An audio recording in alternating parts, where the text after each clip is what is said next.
So I remembered a quote that just like hit me in all sorts of fields, because I think you do this long enough, at some point you find yourself can find yourself scaling back, like just in the wrong direction. And the quote was, it's by Ron Partlow, IFBB Pro. Some people like to bodybuild, and some people, it's not verbatim, like themselves in bodybuilding. And right away, you're like, okay, if you do this long enough, you can trace back a few times in your life where this bodybuilding thing, this fitness thing, was playing a role that it wasn't necessarily equipped to do, right? We've all, at some point or another, kind of slipped, in that direction where it's maybe like we're getting too many things that we shouldn't get from this sport. And it's hard to catch yourself. I know I've done it a few times, but I feel like this is worth talking about because there seems to be a revolving door in fitness, like where, you know how it goes, man. You train long enough, especially at one gym, like you will make it through a few generations of people where it's like, oh yeah, that dude doesn't come no more. We have this whole host of new people, and they're like regulars for a minute, and then they disappear, and here comes the next batch. And I think often like this ends up being the error for those people who, for a brief stint in their lifting, they are like diehards. And I think you and I should talk about this because, well, more so you, Jeff. I've been doing this since the 90s. I can barely say that it was 1999. And you've been doing this since like legit the 90s, if I remember correctly. No, man, I started training in the 80s. Oh, 86. Okay. Yeah, All right. 86, the year of the IROC Camaro Z that my dad had that I absolutely loved and wanted. And I eventually got my own. And I think it was like 91. And it was the biggest piece of shit car I ever had. But that's a topic for another podcast. But yeah, I'm happy that I grew up in the pre-internet era, because when I started, it was like a few guys at the gym that, that were kind of like in it because they loved it. And I had no reason to train other than because I loved it. Like there was no internet. It wasn't me like doing a set of curls and then immediately posting it to my story to get a little of attention. Like, ooh, look at Jeff's 18-inch guns. It was like, I just loved the way the training felt, loved the way it made me feel. And here we are, 38 years later. And you're no spring chicken either. You're shit. You're hitting you can do masters now. Yeah, like I've surpassed that bar by almost a year now. So yeah, technically. How many years have you been lifting now? 20 something, whatever 1999 or 2023 minus 1999 is. Yeah, but so you've made it 2 decades. Yeah, more of my life has been spent lifting than not lifting, like by significant amounts. Same at this point. Yeah. Because I'm 41. And I still love it. 41 and I've been lifting 38. So I started when I was 3. That was a joke, but I made you think about everything.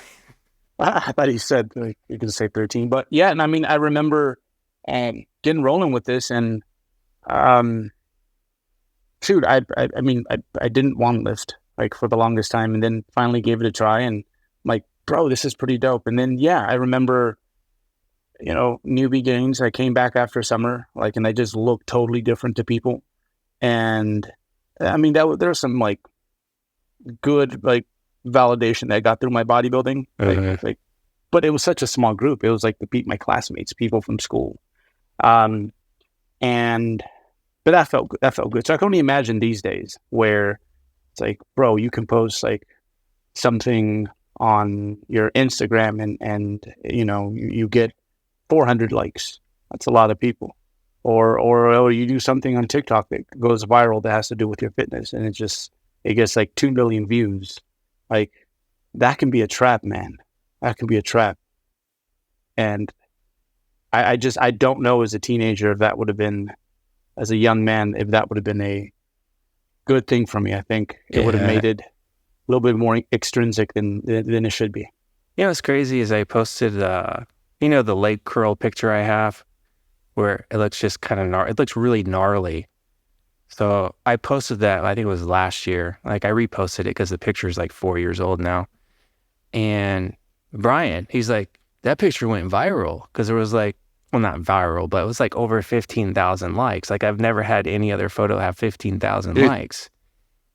And I didn't post the picture because I was wanting to get 15,000 likes, but I can take myself back to 1986 or 1990. And if I was to post that picture and get 15,000 likes, I'm pretty confident like I'm going to want to continue to post something up like that. And the reason was because of the attention that I would have gotten from it. And the thing is that picture's not 100% truthful because the way the picture is taken is actually a screenshot from a video, but I have the camera set up at a downward angle. So of course my legs are closer to the camera and my torso's angled down. So of course my legs are going to appear larger because the torso is further away. And then my head, you could kind of see the top of my head, but my head looks tiny. So again, it amplifies the legs and the hamstrings. And then you add in the fact that the way the lighting is set up casts some pretty awesome shadows. So in a sense, it's like this picture is glamorized. It's not 100% truthful. So could you imagine like me, like 20 years old, getting 15,000 likes on a picture that's not 100% truthful. And then now I'm going to feel pressured to have to duplicate that almost all the time. So then the bodybuilding becomes, am I training because I love to train? Do I love the hamstring curl just because I want to do? Or is it the fact like I'm really just trying to get the attention from this hamstring curl by almost falsifying it in a sense, not being 100% real and honest. So again, I'm really glad that I grew up in that era where I didn't have that pressure to try to be something that I'm really not. Yeah, I mean, it's perfectly normal to want approval from people, to like yearn for that, enjoy your pats on the back. But boy, it gets dangerous I mean, I like to think that if, I don't know, like The Walking Dead, like that sort of scenario, like if I were just here alone on this planet, it's like I'd probably barricade myself like in a gym and have a little garden somewhere, and like that's what I would do with my spare time. And you know, um, but I mean, I remember like lifting like before anyone really cared or was aware about my bodybuilding, and man, you just didn't need anyone there to, or at least that's what it felt like, to approve of what you just did, because you put in the work. You did all those little things to get there, and it's like, holy crap, I can see, I don't know, like my upper chest fibers for the first time, and no one else is going to see this, and continue on with my day. But man, did that deep intrinsic motivation, like nothing hits like that. And I will admit that, like, now that, okay, more people care about my bodybuilding, like, bro, sometimes it is a hard thing to balance, like 100%. Like, Do you feel, do you feel, because I mean, you are probably off our whole team, you probably are the most popular one. I mean, rightfully so. I mean, obviously you've done a lot in the sport. I think you've helped a lot more people than you've helped yourself in the sport, which is a credit to you. But do you feel like pressure to kind of keep up with that reputation that you've built? Like when you're training, when you're competing, I mean, obviously there's probably like a few different reasons as to why you do it. Obviously you love doing it because you've been doing it for 2 decades. But do you ever feel that pressure of like, I gotta be Alberto, the shredded beast all the time? I think, yeah, at times, but I think it's a matter of kind of just self-correcting, like the situation. Yeah, no, I always go back to that. It's like, what got me rolling with this, and trying to find a home there. And if I do it that way, it's like, yeah, like a, Instagram post that does well, or just getting props from, some bodybuilders at my gym, or doing well at a show. Like, I mean, it's great, but just kind of how the actual measure of who you are as a person is more so how you interact with those closest to you. Like, you should be part of that equation too. So like, to me, it's like I feel most on top of my bodybuilding when I'm doing all the little things that training myself to do all the little things that aren't necessarily easy to do, but I'm overcoming those things, and I don't need others' approval, because I think deep down inside we all know what we need. Like, you were a big assistance to me last year with my posing. I think that was a big roadblock for me, because, like, truthfully, I've always used competitive bodybuilding as a means of like pushing my body comp to new extremes, and I know how fragile the competitive aspect can be. So it's like, all right, my goal is to just like look really freaky by the end of this, or my version of freaky. And when it comes to the competitive aspect, it's just weird, man. It's a total bizarre sport. And yeah, I enjoy placing okay, but at the same time, what's more satisfying to me is like getting the most out of myself. And I found so much satisfaction in, I think I was like a month in to our first posing assignment, and like getting myself to do it in the morning, because boy, that's hard. It's like you have all these things, on your to-do list, and it's like, okay, you have, I think it was 10 minutes of symmetry round in the morning, 3 rounds of muscularity in the evening. And I was doing that 6 days a week. And just the simple process of doing that, like, to me, it made me really like myself, but in ways that no one was there to necessarily like see, because quite often it was in this office with the door closed. So yeah, I think that's what bodybuilding is about to me, and everything else is just kind of a bonus. And I also understand just like how fragile it can be. Like, at some point, maybe like the bodybuilding world just won't like me in that way no more, or I will have diminished enough to a competitor as a competitor that I play a totally different role. But at the end, that's not what I want to like power me up. It's things like the posing where like no one's around for that, but it's you taking care of business, and again, getting yourself to do things that like they're just like freaking hard to do for a number of reasons. So yeah, I think the more internal you keep it, the more likely you are to stick around. The more likely you are to not be one of those folks that, I talked about, that it's like, hey, it's like to this day, like now I can see people come in, they're new, and I'm like, in like 3-5 years, you're going to be talking so much mess about this hobby because like you approach this from the wrong end. Yeah, because I remember one athlete I worked with, this was probably, I don't know, good 5, 7, 8 years ago, and he didn't really have any type of following. He wasn't well known or anything like that. And he was almost immediately jumping into the social media world. Like, he was already established. Like, he's trying to educate people. He's trying to post up pictures of himself. And I was trying to be super nice and just tell him, like, you need to establish yourself first. Like, maybe do some competitions and things like that. Get yourself in really good shape. Go through the experiences first. Like, because basically, if you want to lead through your actions as opposed to just through your words. So it's like me, like if I was to follow him and want to buy something from him or get a service from him, I'm like, but dude, you haven't done anything yet. Like, I'm not going to follow you because you haven't done any action yet. So someone like you, I was like, what I always admired about you, like with competitions, is that the posing thing, it was almost like you didn't really put a lot of effort into it because you weren't about the shows, you were about the process.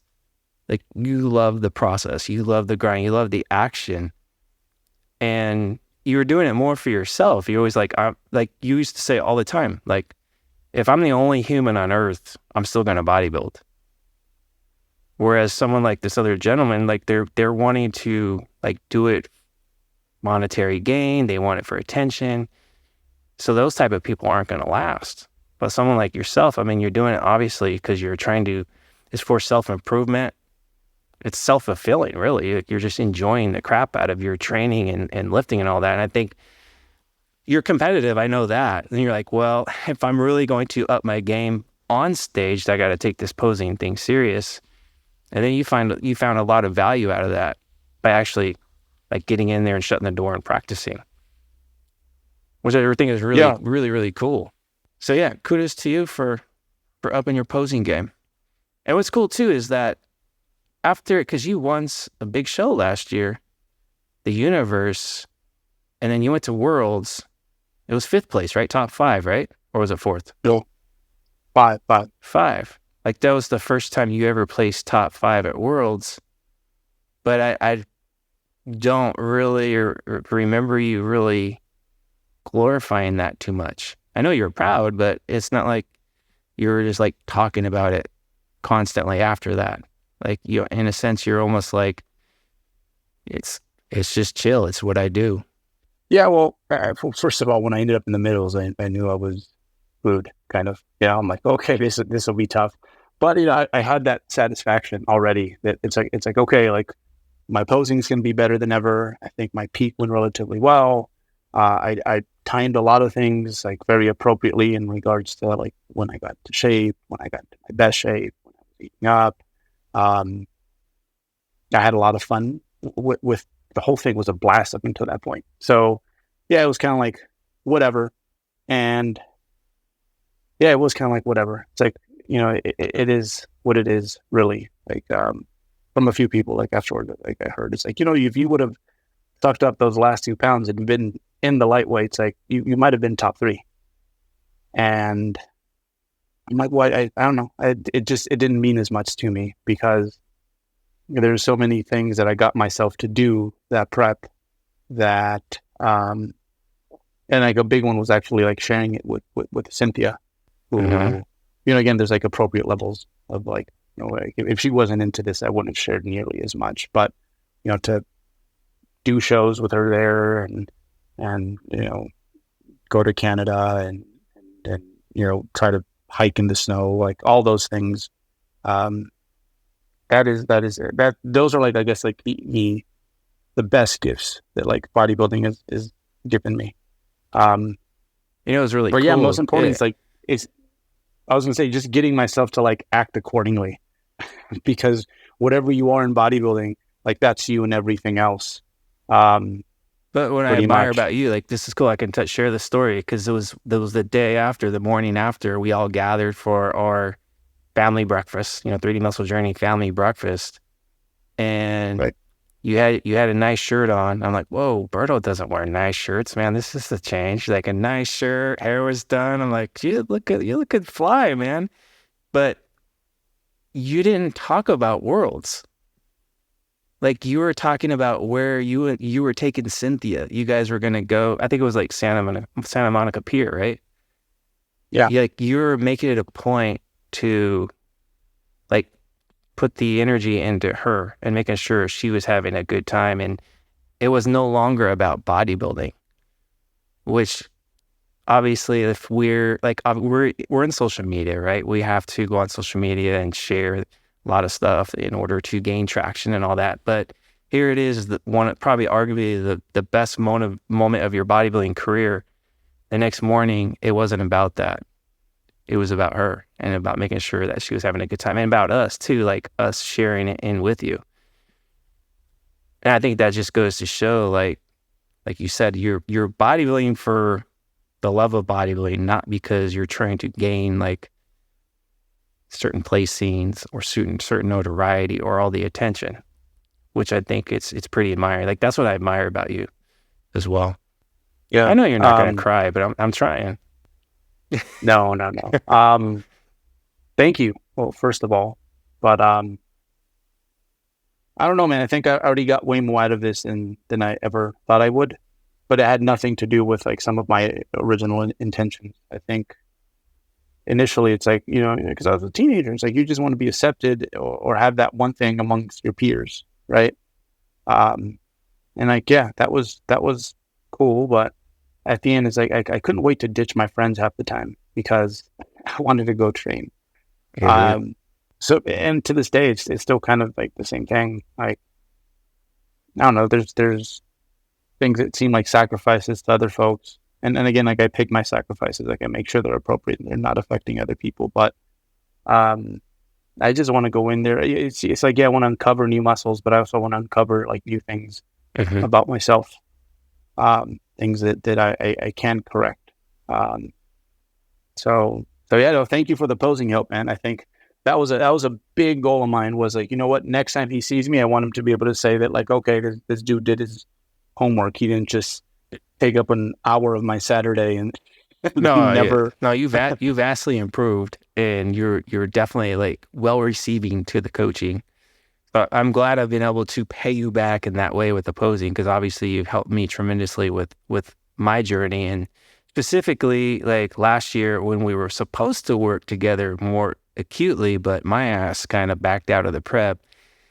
And you have your way of saying, like, Jeff, you called me out. You said you need to be a dog, and I was like I got a little like defensive, like, what's he talking about? Be a dog, man. I've been competing for like 30 years and I've gotten top 4 at Worlds. Who's he to tell me like I need to be a dog?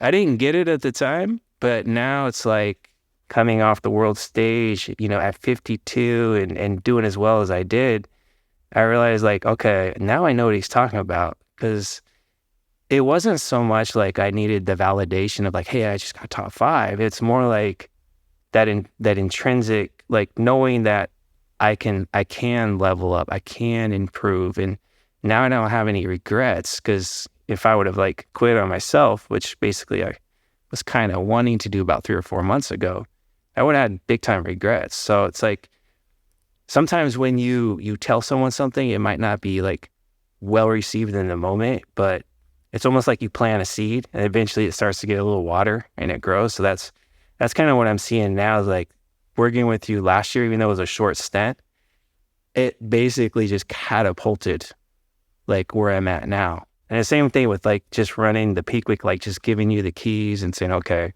let me be humble here. Let me just follow his game plan. And then that way it removes the stress off my plate. Like it's just allowed me to grow even more. So, I mean, you helped me out a lot. And I think it's not because you said, hey, Jeff, you need to be a dog because you need to be a world champion or you need to be top 3.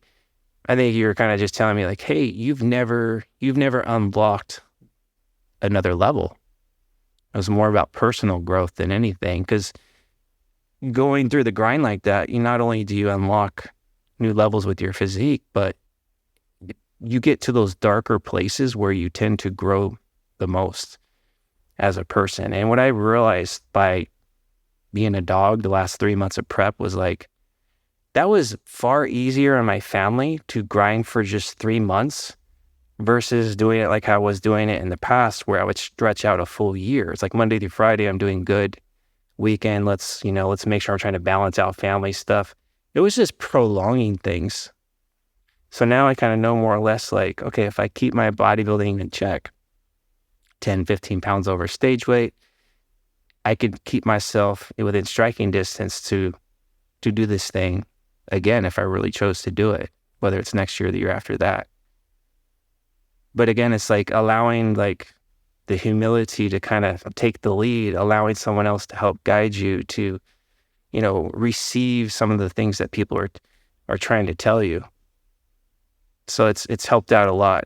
So it's more so, it's like I said, it's more like love for bodybuilding than it is for me to try to prove like I need to be a certain placing or whatever. Hey 3DMJers, this is Andrea Valdez popping in to tell you that we just doubled the material in one of our most important video courses, the Injury Reduction and Management Q&A collection. It now includes 30 video chapters covering everything you need to know about caring for your body throughout your journey as a serious lifter and active adult. It's now over 5 hours of instruction, separated by topic and body part, from our team's injury reduction and management specialist, Dr. Nick Licamelli. This video collection is so universally valuable because every athlete is going to deal with pain at multiple points throughout their lifting career. You can wait it out, let it get worse, leave it untreated, and even take unnecessary time away from the gym and halt your progress. Or you can learn to manage it intelligently using the guidance from Dr. Nick in this course. He'll show you the principles of how to safely and effectively manage your own pain from a holistic and systematic perspective so that you can stay in the gym, do what you love, and keep as many of your hard-earned gains as possible.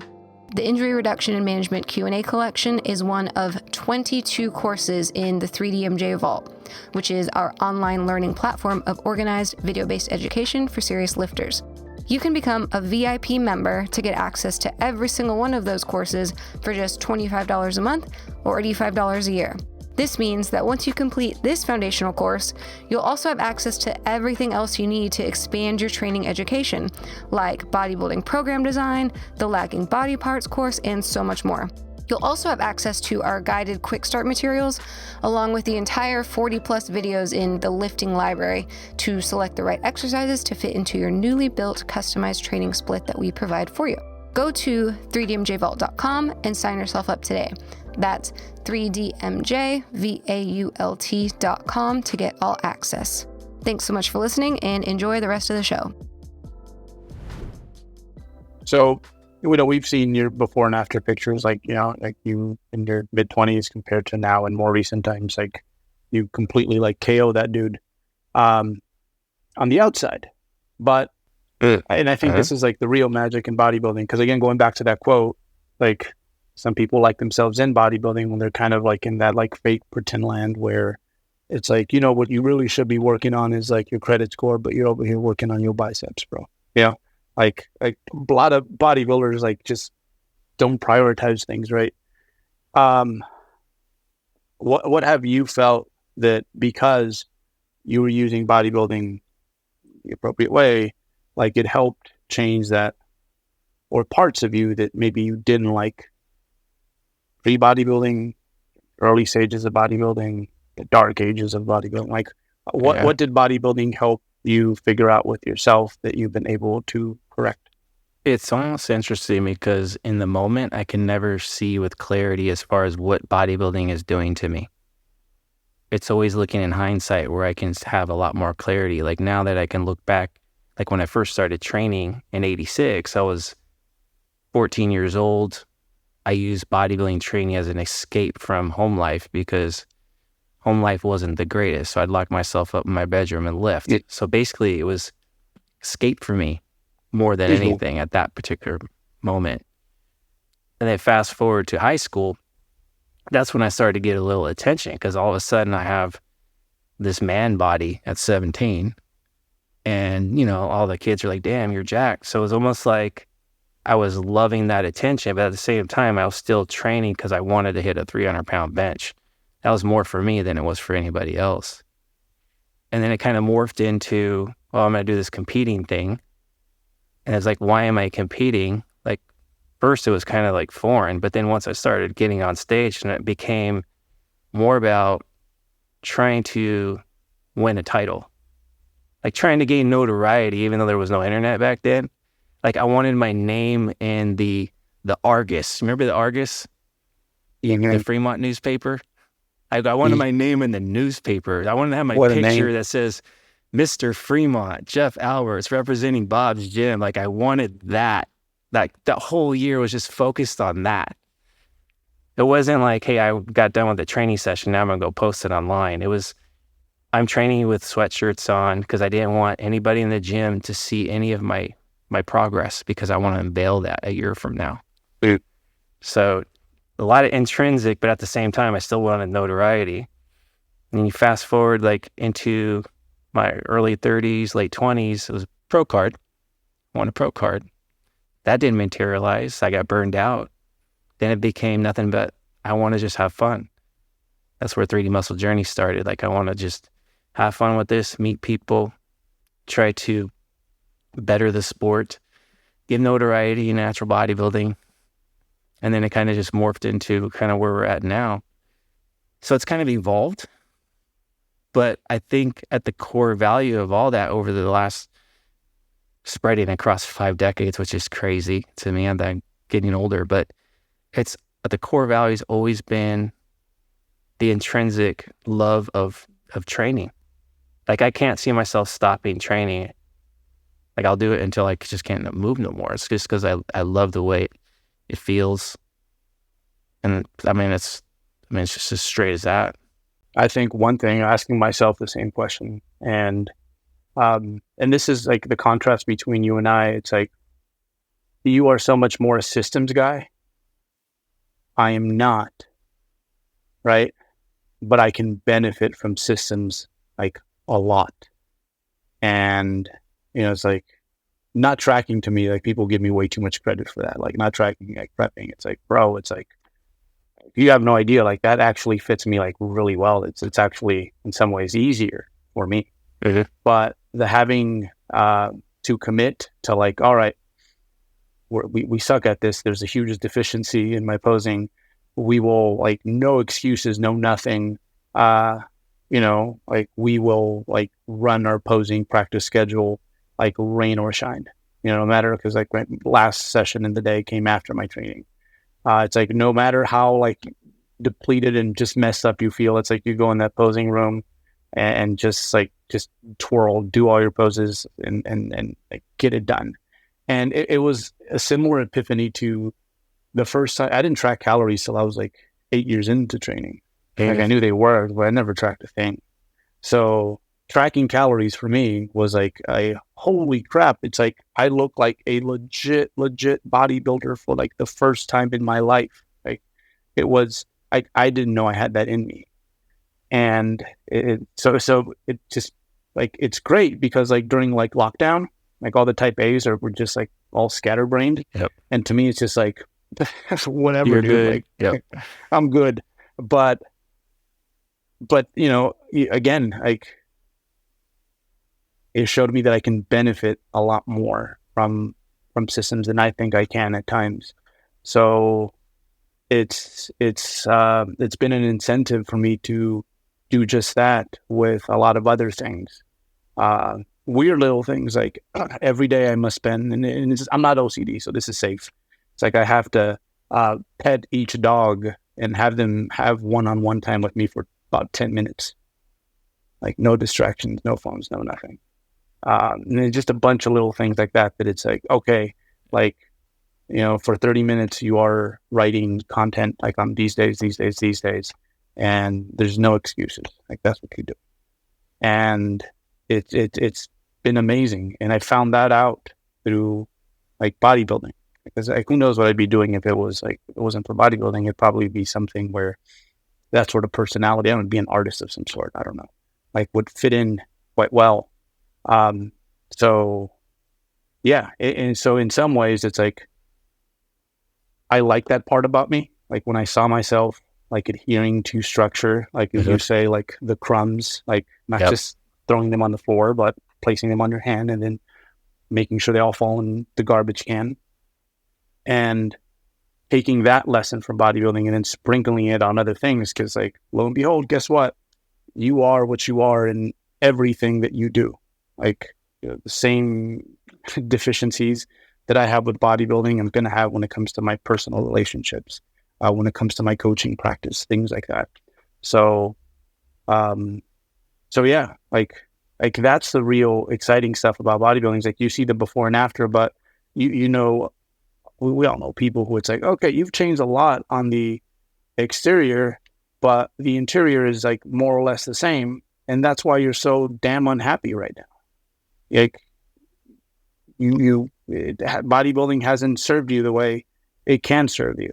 Mm-hmm. So I know that's like, what I want noobs to understand. Yeah, I could say the opposite, like, because you like benefited from like, okay, we're going to be more structured with prosing.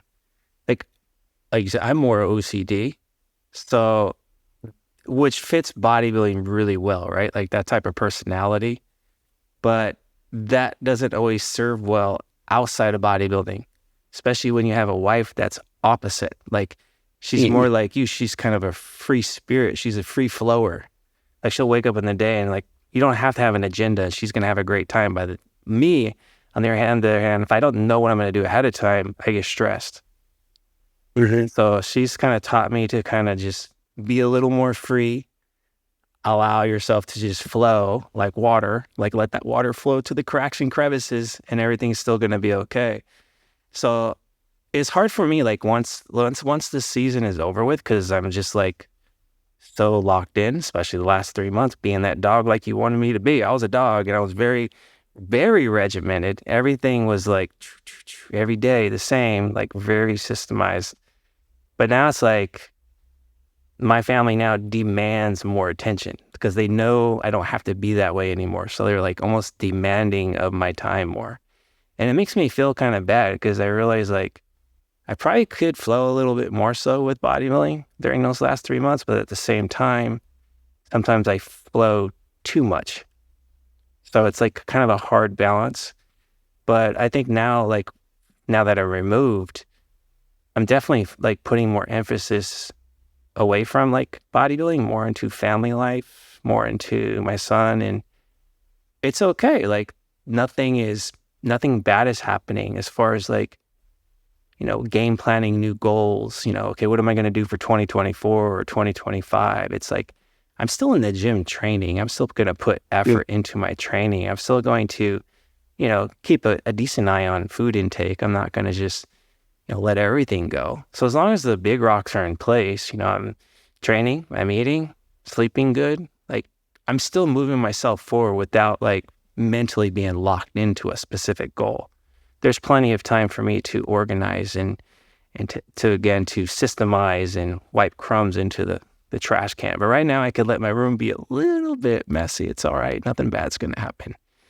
I think like a lot of bodybuilders could benefit from having moments where maybe they're more like me, where they got to be really systemized all the time, like to like follow your lead a little bit and be a little more of a free flower.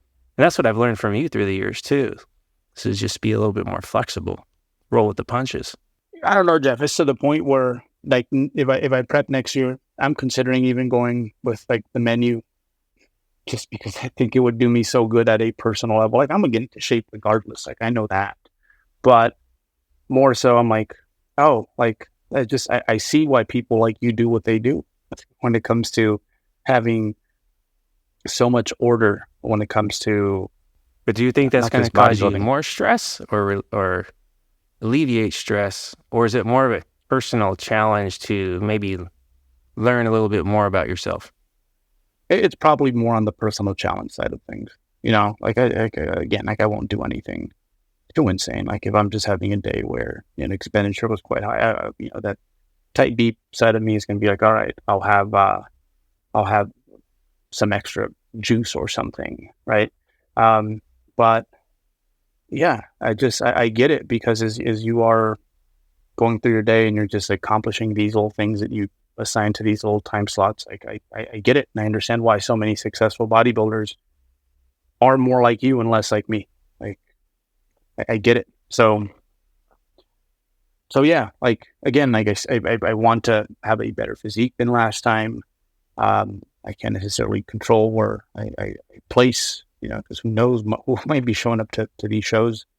But so why would you but want to more compete again? What would be so now that you come off a great season last year, pretty solid off season, like if you do compete in 2024, what do you want to get out of it? Like what's the why? What's the purpose? What's the expectations out of that? Yeah, just to figure out more. We getting deep on this one. Yeah, making you really think about this stuff. Because again, we're talking about like people who are doing it because they actually love to do it, or because they feel like they like the person they are because they are doing it. So this is a good question for you to Well, I'll tell you what, like in hindsight, actually, I remember I didn't think this was quite impressive, but it was until like Eric like told me it was. And but when I hurt myself so bad in like 2008 that I literally had to sleep on one side. If I moved my leg, like my face would flush with pain, like one of those, and the leg was just like twitching like for days. I'm like, I am done with this. Like whatever nerve damage is going on, like that leg's gonna wither down to like nothing. So I better find something else. And that's exactly where I went. It's like I need to find something else to do ASAP. It's like, all right, like let's consolidate your talents, and we need to get to work on something else. So, but I didn't have to, thankfully. And I'm glad, because I really love bodybuilding. But I was ready to, I don't know. I had no idea. I think my list had one thing, and it's like, I'm going to rededicate myself to something artistic, because I love to sketch. I love to draw. But a lot of that is just to, just like tame me and figure myself out. And there's still things that I want to tame out of myself. I want to know more about who I really am at my core. And I wouldn't do that if I didn't think that I was something worth investing in. So everything else is kind of a bonus. Like, if the physique looks better, fantastic. That means that was a byproduct of me, not pulling Bertos when it comes to this, and that. But at the end, like, that's what it comes down to. It's like, I can't be the same person, but with a different physique this go around. Like, that's just not going to cut it. So I don't know what I'm going to find, but I'm going to find something, because I'm going to try really, really hard to beat that out of me. Like, what do you need, like, right now? And because of that, like, again, that deficiency, other things in your life are falling back. So yeah, I don't want this to morph, and then the insides to like not morph at a similar pace. So I don't know what I'm looking for, Jess. I love that answer, because most guys are going to say, oh, I want to try to top 3, or I want this, or I want that, like a lot of external things. But you're kind of just like, in a sense, like, I don't know. I'm okay. I'm open to explore and to find out. And that's personally, like, for me, like, I struggled 3 or 4 months ago, like, my purpose, what's my why here? Like, I almost was looking for a singular reason as to why I want to do this thing again. And it handcuffed me. And then I kind of realized over time, with some help from some other people, it's okay just to flow. It's okay just to be. And you could discover the whys as you go. And you'll probably discover whys after. But it's coming down to, like you said, it's coming down to like trying to find what's inside you versus like, because what you do through the process, yes, it yields this final external product, but you discover so much more about yourself internally. That's what I love about the sport. That's probably why we keep coming back for more. Yeah. Even to the listeners out there, I'll tell you what, it gets worse before it gets better. Like, when you do like figure something out that you need to work on. And that's the frustrating part. And I think that's why people just, it's like, they realize that, and they're like, what's going to cure this more of bodybuilding? The way I'm doing it. Right. And they go straight to that. So whatever I find, like, it's going to be something I'm like, oh, that is a daunting task. Like, I don't know if I'm ready for this, but I think if it exists and you're not oblivious to it, it's like, you're going to go after it. This is how you stay in fitness, I think, by making it a inside, kind of like a programming thing on the vault, making it an inside outside process, inside outside programming. I love that. Yeah. You know what? I might have to figure things out about myself next year too, because I'm getting older. I want to make sure I have at least one more crack with you up on stage.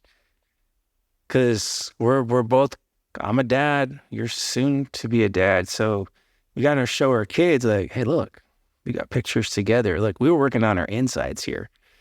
As shredded as we were, like, our inside of our glutes were more shredded than the outside of our glutes. So I think I'm going to end on that note.